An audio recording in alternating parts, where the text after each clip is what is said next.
What's up, everybody? Welcome back to Sideline Sports. It's been a long week. It was a Thanksgiving week, so I took a few more days just to make the podcast because I was busy, obviously, with family stuff. Hit the like, hit the subscribe. We're talking Warriors Niners. Let's go. So, first things first, Warriors are now 12-7. They dropped the last four, and the last one they dropped was to the Suns last night, 105-113. And this is a game they really lost in the first and second quarter. What I will say on a positive for the Warriors is that in the fourth quarter, when they kind of go dead in a lot of these games that they lose, this game they didn't do that. They made a good push for a comeback. They made it close. Didn't quite get it done. The Suns are a very good team, and they're going to be one of those teams that the Warriors are going to be seeing down the road in the playoffs, most likely as well. So, guys, let's just take a breather and realize that this Warrior team is still very, very deep, and because they've lost four in a row, it's just a losing streak. All teams go through it, even the best teams in the league do, and the Warriors are going through it right now, but they will get back on track, and they will get things going in the right direction, okay? So losing a couple of players is always bad with the injuries. We lost Anthony Milton, which, like I said a few days ago, more like a week ago now, was a very, very valuable piece for the Warriors, even though maybe it didn't look like it. Well, now we're kind of, I think, seeing the absence of his ability and his presence in that starting lineup. And we're going to have to figure this out one way or the other. The Warriors are going to have to make a trade and bring somebody in or get a lineup that works. Which brings me to my next point. Kerr sometimes gets a little bit too cute with the lineups. He did this last year, and I didn't really appreciate it that much, but this is playing with the lineups to get ready for the bigger picture, which is playoffs, right? So he's just trying to figure out the combination of players that work in the starting lineup as opposed to coming off the bench. And it makes a lot of sense when he does this, especially earlier on in the season when he's got a good lead with the team up as one of the best teams in the league, right? They're still top four, I think, in the conference right now. So he has the ability, he can be afforded that ability to go ahead and play around with some things and see what works and what doesn't. He knows what works on a basic level so far, but I think he's playing around a little bit with the lineups just to see which different combinations he can get against certain teams, right? Because that's going to be the difference in the playoffs. The matchups matter. The players' matchups matter, not just team for team, but who you have in your starting lineup, who you have coming off the bench, and who you have guarding. So it all makes perfect sense. That being said, there's some really good highlights about what's going on with the Warriors right now, guys. I mean, look at Andrew Wiggins. He scored 18 points, again, having a great night last night. Draymond Green scored 13. Podziemski is back to scoring a little bit now. I think he's finding his way back. He's got 12. Steph Curry got 23. Kuminga at 12. And Kuminga might be a guy that I was talking about, might be on the trading block earlier, but when we saw him out of the lineup, we saw how that made a little bit of an impact, right? So I actually think that maybe Kuminga is a little bit more valuable than I originally estimated for this team. So for that, I have to take a walk back a few steps maybe. I think Kuminga is a guy that we need to see more of. I don't know by trade deadline what's going to happen, but seeing him in and out of the lineup now, I do think the Warriors are a better team with him than without him. Unless they trade him for something that's a bigger piece, that would be a combination of Kuminga and another player or two. So unless that blockbuster trade is out there, probably the roster will stay as is, or the Warriors might move one or two guys to get somebody else in to play next to Curry, but it won't be probably Kuminga. I don't think, now that I'm looking and analyzing the way this season's going, but let's see how it goes. We don't know. Kevon Looney had 9. And so that was about the top. I mean, Trace Jackson-Davis only had 2 points, which surprises me, but I don't know if he goes well against the matchup against the Suns, being that he's not one of the taller centers in the league, and the Suns are a little bit taller there. So maybe the Warriors just wanted to play fast. So I can see that. Even though Trace Jackson-Davis does play pretty fast, I'm not sure why he only got 2 points. I'm trying to come up with an explanation. Just maybe it was an off night. I can't say for sure. But what I will say this, guys, is we don't sound the alarm. Remember, this is a marathon, right? It's not a sprint. And the Warriors are always very good about pacing themselves until they get to the playoffs and then turning that key to go to the next level, right? And putting it in a different gear. This isn't the same Warrior team that was able to do that in an instant like years ago. But that being said, this is how Steve Kerr coaches, and this is how he figures out exactly what these lineups are going to be going into the playoffs. Because we know this team is playoff bound right now. I mean, barring anything crazy happening, this team is very much a playoff team and arguably one of the best teams in the league, if not top 2 or 3. It's not showing it right now because of the losing streak, but I think that changes over the course of the season. So, I guess don't hit the panic button. Warriors are still good. They're still very, very deep, and this is just a hiccup in the road, guys. They're going to get back to winning games, and no big deal. I'm not worried about it. I don't think anybody at home should be worried about it. Are they one piece away from actually contending for a championship? That still remains to be seen, but I still am kind of leaning towards that maybe one trade if that player is out there when other teams are looking to sell. That might be a trade you make, possibly, depending on who it is. Otherwise, the way the roster's at right now, it's pretty darn good. They're one of the best teams in the league right now, as is. You don't need to necessarily make a move. Just depends on how we see the Warriors playing down the road. But losing Melton is not ideal. So let's just see how Kerr changes the starting lineups here and see. We've got Buddy Hield still. Buddy Hield got 11. Buddy Hield is still a fantastic three-point shooter, and we cannot forget that he is going to be a big part of a championship run if that's what's going to happen this year. So let's just hold on to our hats. It's going to be a very, very fun and exciting ride for the Warriors. And remember, it's a marathon. It's not a sprint. Remember that, guys.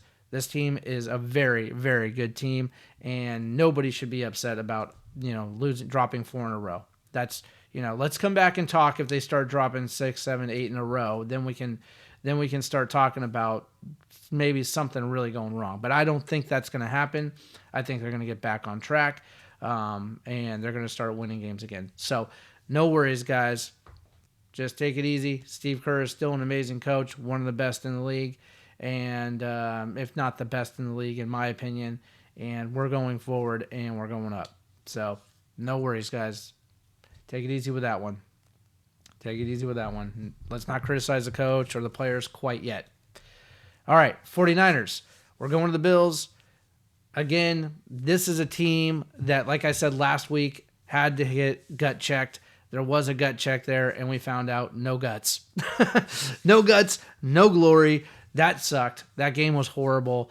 Even by missing a quarterback, your starting quarterback like Brock Purdy, that was a very, very disgraceful, weak-ass game that I saw out of the Niners last week. I expect a bounce back, but against the Bills, it's going to be difficult. It's going to be the Bills at home in Buffalo, snowing. This is a perfect game to start showcasing your running talents, guys. Isaac Guerrero, J.P. Mason, bring them out. Have them help Christian McCaffrey. Bring those guys out and just run. 2 things. That's going to keep the ball out of the offense of the Bills because that offense is good. It's very, very good. So if we can run the clock down and run the ball, just pound the rock, I feel like that's the way to victory. Take a look at Kittle. Get Kittle involved a lot. You can do these slant passes, these little 10-yard out passes. Let him run with the ball. Protect it. Brock Purdy is back this week, guys. So we have Brock Purdy back throwing the ball. And if you didn't think he was the man before, just take a look at the last week. Last week without Brock Purdy was ugly. Very ugly. If he's in the game, I don't know if we win, but it sure as hell doesn't look like that. I can promise you that much. So, Brock Purdy, he's the guy, right, guys? He is the guy. He just, needs the play calling to be better. He needs the coach to step up and start playing to the players' abilities, right? Sorry, guys. What their abilities, the best abilities are, Play to their strengths, I guess is what I'm saying. Play to these guys' strengths. I think Brock Purdy needs that. I think the rest of the team needs that. But he's an excellent, excellent quarterback. Strong arm, very accurate, very smart, thinks quick, can scramble, can run. You have a quarterback that can do it. Niners have a quarterback that can do it. Do they have a coach that can lead them there? That's the only question I have right now. is will this coach lead them to the promised land, or will he come up just short? This year, it's going to be possibly more than just short. It might be very, very short or very long, however you want to call it. It ain't looking good. But if we can go into Buffalo and get this win, we can roll with some positivity. Greenlaw is practicing, guys. We don't know when he'll be back, but could just be weeks away. We don't know. Get Greenlaw back in there next to Fred Warner, and now all of a sudden the defense starts to come together. Bosa is out this week. That is a problem. I've been sorry guys. I've been criticizing Bosa for a while now. I still will. But without him, we're not better, we're worse. There's no doubt about that. Does that mean that I don't like the way Bosa plays because I criticize him? It just means I don't think he's playing at a Pro Bowl caliber. Do I want to lose him? Hell no. I don't want him off the team, and I don't want him injured. We need him on that defensive line to do more than what that defensive line is doing. I wish he was playing at a higher level because I think he's capable of it, and I haven't seen it in a very long time. Definitely not this year, and I would argue not last year either. So, do we need other players to supplement him on the defensive line? Very much so, yes. Is he an impactful player? In some ways, yes. In some ways, no. He doesn't get to the quarterback very often, unless it's in garbage time or whatever. But he does put pressure on them, on the line. He forces the quarterback to make quicker decisions, and when quarterbacks make quicker decisions, they make mistakes. So he does force interceptions, I believe, at times. So he is not an invaluable. He's not a non-value piece for the Warriors. Is what I'm saying, or Warriors, the Niners is what I'm saying. He is very valuable. He's just not playing up to the Pro Bowl caliber I'd like to see. I hope that he gets back there. That's all I'm saying. I hope he gets back there, but he's not playing this week. Hopefully he'll be playing next week. If we can somehow eke out a win here, guys, maybe next week we'll get healthy and we can start to try and roll and possibly get a playoff spot. But that's going to be hard to do. It's going to be very hard to do. Seattle's going and playing the Jets, and the Jets are absolutely terrible, hot garbage crap, right? So Seattle's probably going to win that game, okay? So this week is not where it's going to be won or lost at all. You can only lose it, as a matter of fact. If the Niners lose this week, they're going to dig themselves deeper in the hole because I can almost guarantee Seattle's not going to play the Jets and lose. They're not going to go play the Jets and lose that game. I think there's a 90% chance they win that game. Now, I could be wrong because they stumble every once in a while, but the Jets are garbage, and Seattle would have to fall pretty hard. So the Niners have to win this game, guys. They got to win this game. As for the Cardinals, they're going to keep going in stride and winning. So we need one of those teams to lose a game in the next 5-6 games, obviously. And is that possible? Absolutely, 100%. Is it going to happen this week? I think they all need to win. Well, they don't all need to win. I think the Niners need to win. I think the other two are going to win. If not, great. But the Niners, this is a game that is going to be very, very difficult to win, and they got to win it. They got to win it. It's going to be very hard. The Bills are a very, very good team, and they're at home in the weather, guys. It's going to be snowing, most likely. If the Niners pull this off, that is going to be a huge momentum boost, I believe. Let's see if Brock Purdy can get it done. I fully believe in Brock Purdy. I believe in this team. Maybe not going to happen this year. I don't know. Maybe it won't happen this year, but I'm staying positive because if there's a possibility, you're working hard, it can show up. It can show up and you can seize it, okay? This season is not over. I'm a very positive person, especially when it comes to sports. We have seen things. We have seen players do things that defy the odds, right? And I love those moments, and I would love to see those moments for the Niners. I totally believe they can do it. Will they do it? That all depends on if they come together and play as a team and believe in one another, right? They have to believe in one another. They have to believe in the coach. The coach has got to get the play calling down. He's got to learn to adapt because his play calling isn't just good to blow teams out anymore. It's not good enough anymore. He's going to have to come up with ways to utilize his players, new and inventive ways to utilize his players to get some wins here. I don't know if he knows that. I'm sure he does. I don't know if he's too stubborn to just not change and adapt to the game, but he's got to adapt, especially in the second half when people have figured him out. I mean, if all it matters is just running the ball more because they've figured out your pass game a little bit, you have Christian McCaffrey. Just keep running him. He's going to make those plays. He's going to get those yards. You have Garendo, who is an absolute beast, by the way. He's going to get those yards. You've got Mason, who is on track for a Pro Bowl season, and he's riding the pine. Come on, guys. Let's get this together. Let's see a Niner win. Let's get pumped. This is a big game. I really, truly believe that these Niners are being underestimated. They can take this whole thing out of the box and blow it up and go at any moment. They really can. They have the talent to just start kicking butt again. They really do. They got to wake up. They're asleep right now, guys. They're hibernating. That's the bottom line. This team is hibernating. They're hurt. They're in the mud. Just they can't get their face out of the mud. They need to pick themselves up, wipe themselves off, and start kicking ass again. And I think that's possible. If not, then obviously we're waiting until next year to do this thing and restart it. But I hope that we're not that far gone yet. Again, this week is going to tell a lot. It would be fantastic if we could go ahead and see Seattle lose, the Cardinals lose, and see the Niners win. That would be absolutely amazing because remember, guys, we're only one game out of first. There is a lot of time left on the clock here, right?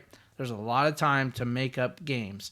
But we've got to see the Niners take advantage of the games that they have in front of them to the best of their ability. This is not going to be an easy one, but let's see what happens. I hope everybody had a great Thanksgiving. We did here. Happy holidays. I wish everybody the best in this time.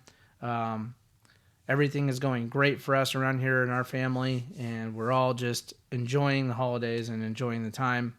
Hit the like, hit the subscribe. Thank you all for everything you're doing, every video you watch, all the support you're giving me, and we're going to keep going, and we're going to watch the Warriors go into the playoffs. I have no doubt we're going to watch the Niners hopefully turn the season around and make a miraculous comeback and get into the playoffs. Let's see what happens. The Niners are playing tonight at 5:20, and after that, we'll be doing the post-game show with my co-host, Alex Belfour, so stay tuned for that. And remember, hard work beats talent when talent don't work, guys. So let's get to work.